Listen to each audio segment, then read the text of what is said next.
I remember shooting a bird, a canary, once between Doncaster and the asylum, and I stopped hunting birds after that. It just something happened to me when I saw the bird flying around and so beautiful.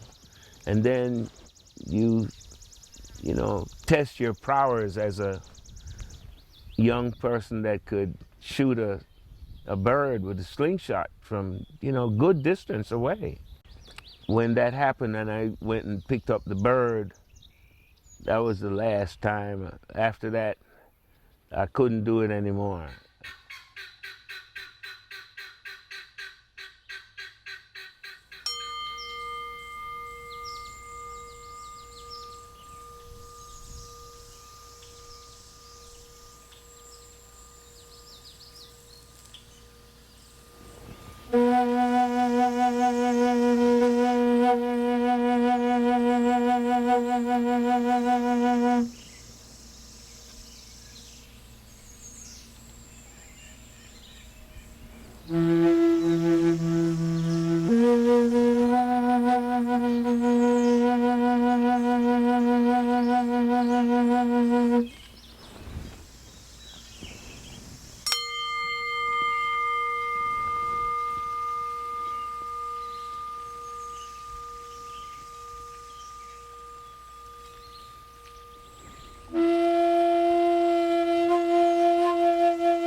I was just thinking about, you know, being outdoors and being able to play outside, and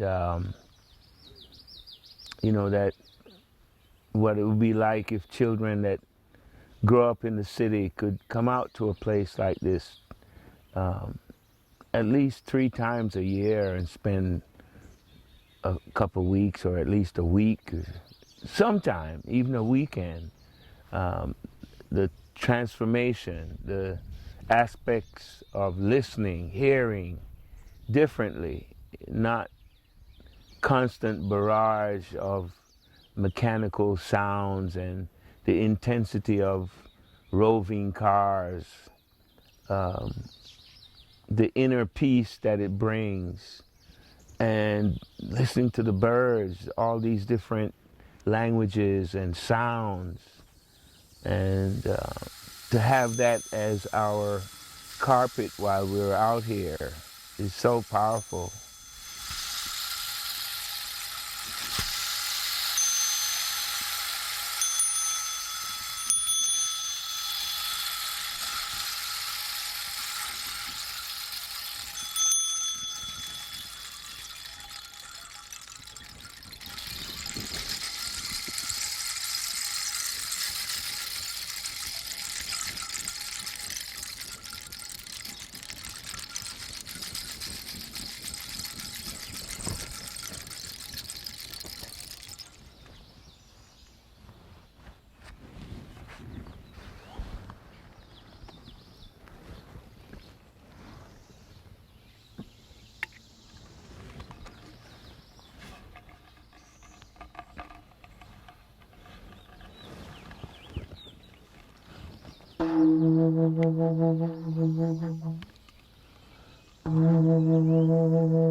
Being in nature, seeing lots of insects and butterflies and plants.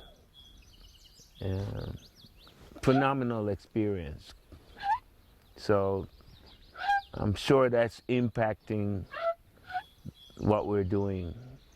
Your visual perceptions and my sonic expressions. Yeah.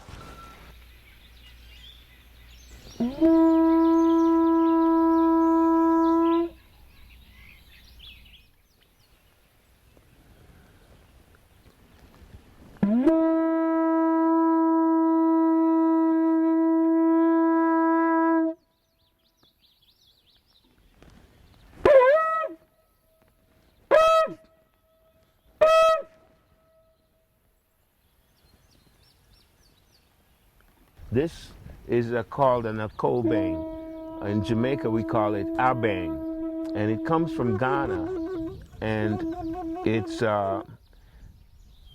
sometimes referred to as a war horn, but it's not just. But the war horn part is, it indicates being in a state of readiness, being prepared, and of course, this horn is used to summon people. And in Jamaica, it was used to give information. They could give coded messages using these. When they couldn't get this type of horn, they switched to using conch shells.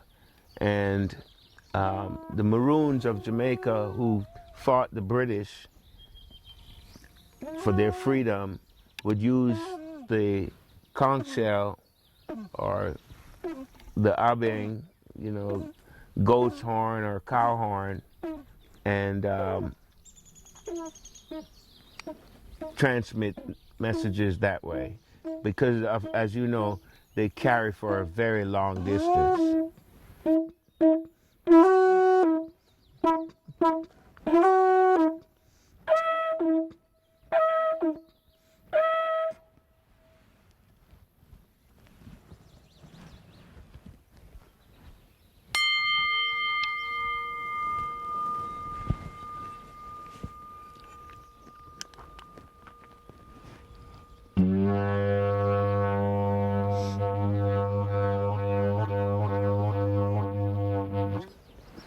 This is a Didjeridu.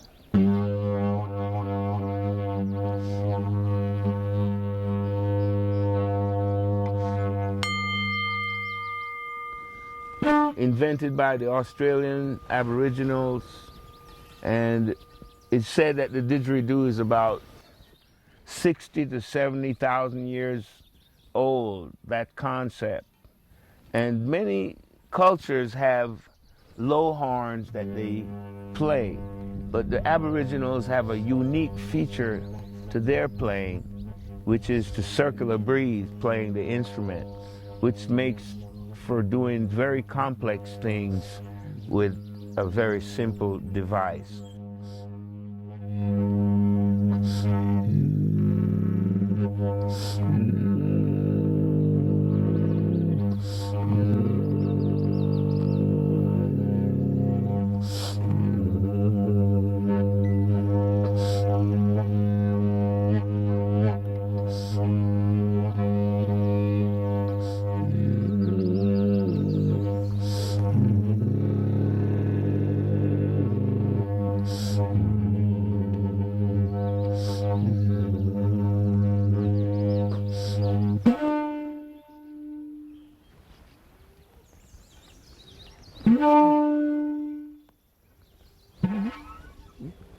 It's made of clay. It has a very metallic kind of response. The response is very immediate and different from playing a wooden one.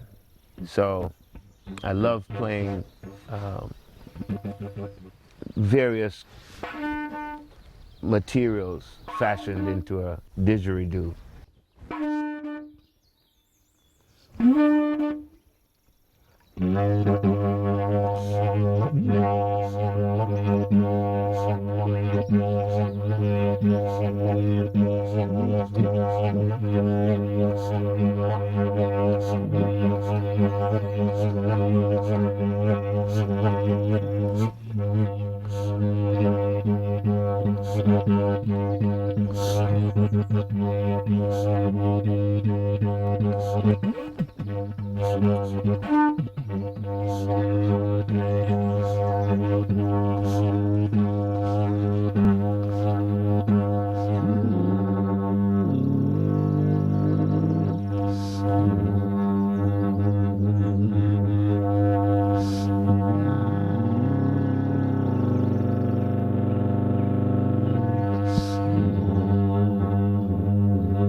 This is an interesting bell. I'll just make a couple comments about it.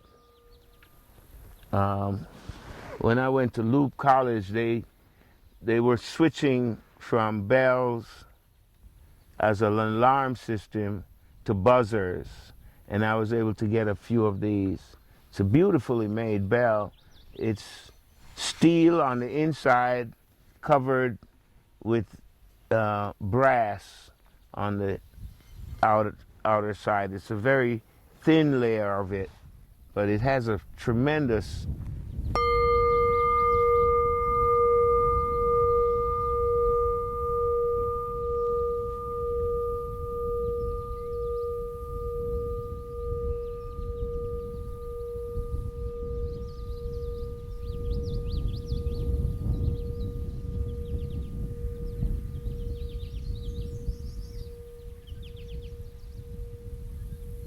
bells, of course, are another signaling instrument, one to summon people and to give information, calling people to meetings, let them know that somebody's coming, all these various things. And then it's also used as a clearing the air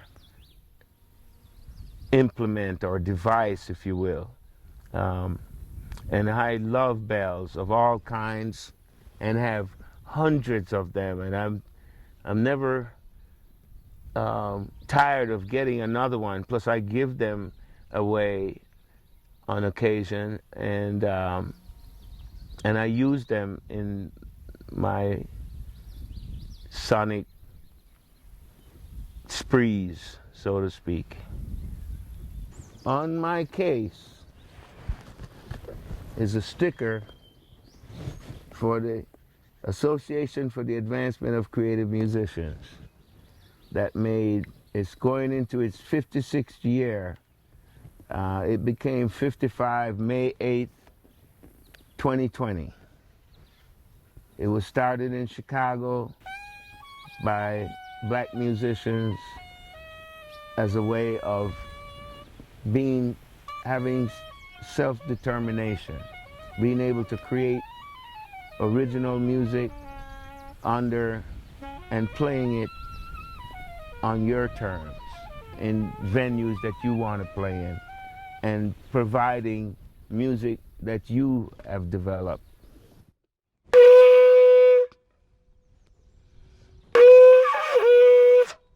I wanted to address what has been occurring in America over a long period of time, but we've had some transformational occurrences with the murder of George Floyd, which is really only about 7 blocks from where I currently reside. It has shook the foundation of American culture and civilization. George Floyd was murdered here in Minneapolis on the 25th of May. And as a result, we're noticing a lot of changes being made. There was such an outcry. I wanted to mention George Stenny because George Stenny and George Floyd are both from Carolina. George Stenny from South Carolina, George Floyd from North Carolina. They were both murdered by the state. George Stenny was 14 years old when he was accused of murdering 2 little girls, and there was no trial or just trial. I call it an extrajudicial killing. George Stenny, after being accused of murder, there was no evidence that proved his guilt. Nonetheless, his parents and his whole family had to literally run for their lives. Once the accusation had been made and George Stenny was arrested, his family was then threatened, and they knew from living in South Carolina that they were dealing with KKK Nazi mentality Americans. America is known for its racism. They call it white supremacy. I call it white inferiority complex, because when you think positively about yourself, you don't try to institute the kind of things that have been instituted in America since the coming of black people in 1619. George Stenny was the youngest person in the 20th century to have been accused of and sent to the electric chair.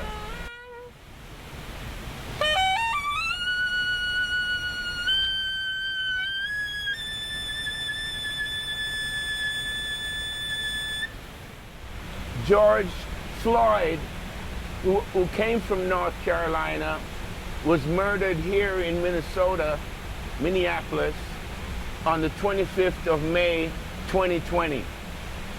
He was accused of passing a counterfeit $20 bill, upon which the police were summoned, and they commenced to intimidate, brutalize, and eventually murdered him in broad daylight.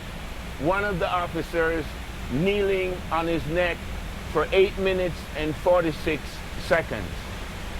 The brutality of the murder and the confluence in terms of, because of the COVID pandemic, millions of Americans were home, both adults and children. And so people were outraged and came to the streets in multitudes, thousands all over. It caused riots and rebellion. And as a result, we're now seeing changes being made in terms of laws, the idea of what the police force, which really should be the peace officers, but the police force is being overawed. Some of these things, of course, have not been fully changed, but they're in the process of being changed as a result of George Floyd's murder. In fact, it's had a global impact in transforming people's notion about America, and of course, people have been suffering for generations under the police force. Remember, police forces were never designed to protect anybody. It was designed to protect the property of the affluent and to subjugate poor people. And it was evidenced when we saw what occurred with George Floyd. One of the things that we have to remember is police brutality. Those of us that can remember Rodney King beating, we saw one of the most vicious beatings, and those officers were exonerated until we had riots in the country as well. This time, there's a new understanding. There's a new unity.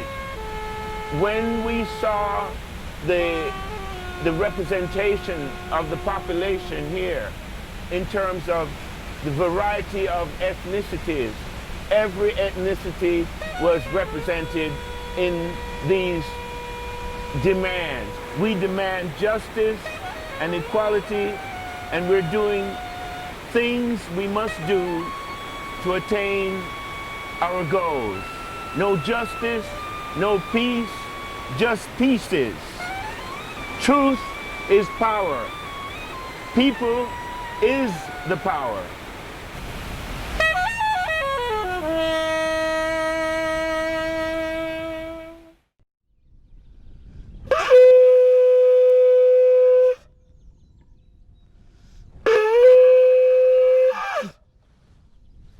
I was just thinking about COVID because there's been so much engagement in terms of how we have had to change our way of living based on COVID.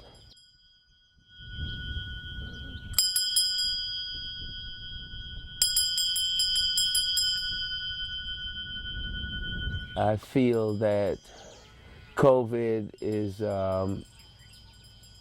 a natural checker for us in terms of putting us in check, making us think about some things.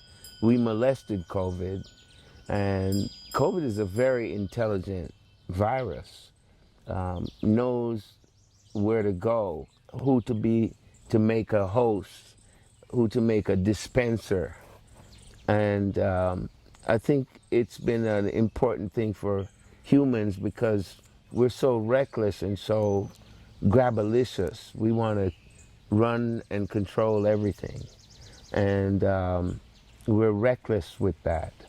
And so I think the virus is saying, you know, we're not in charge. We don't rule the world. We don't have everything. And that we should start being more considerate of other things.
I know it's been a really damaging virus for humans, but also one of the reasons it's been so damaging is because we've had the attitude that we are superior to it.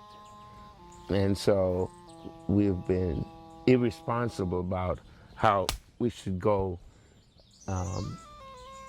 about taking care of ourselves, how we're going about taking care of the earth, how we're dealing with conservation, how we're dealing with eating things that we're not ate before, and the fact that we need to be thinking on a more universal level.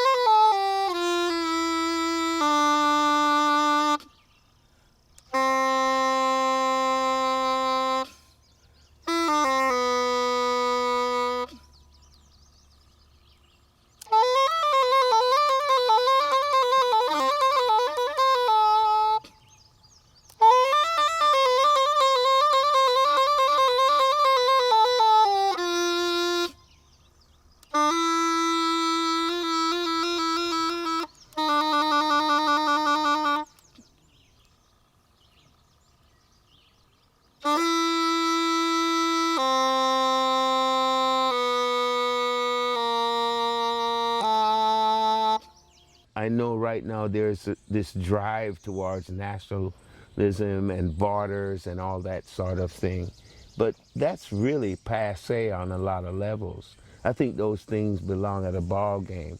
Now that will not ruin individuality, or it won't. It's not necessary to dissolve the cultural nuances that we have. In fact, it could enhance them because we would have a certain kind of respect for each other and a certain kind of respect for the individuality of cultures, the differences, that we would celebrate them, and that we would not be espousing to this notion about ethnic blindness or color blindness. I mean, we live in a garden, so we just had some black raspberries. And all these little hip little places, you come out here, sit down with a book. To really enjoy the garden is to see the differences, but not to see the differences to be an indicator that we should become adversaries.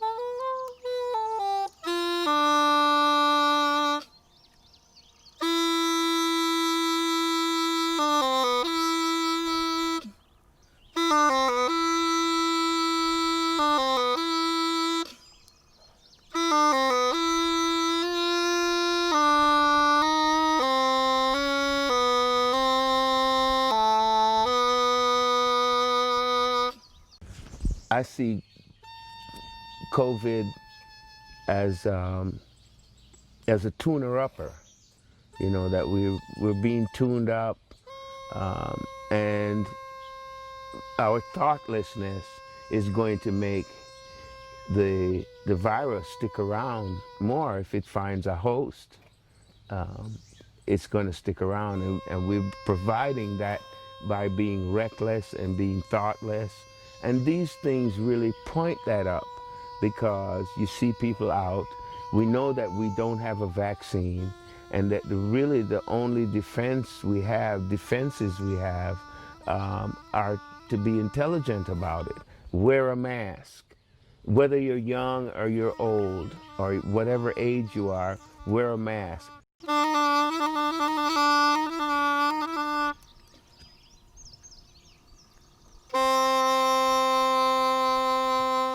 This virus is also being weaponized in the sense of, when you don't think about other people, you're helping to weaponize the virus. By that I mean you're helping to disperse the virus, and the virus is a killer. That's what it means when you say weaponize it. You're using it as a way of doing damage to people, whether you're conscious of it or not, based on your conduct.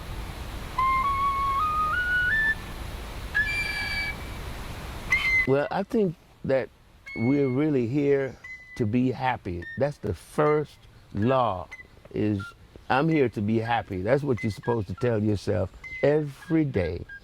and you make some time to be happy no matter what's going on, because life, you know, the planet's going on tomorrow if you leave.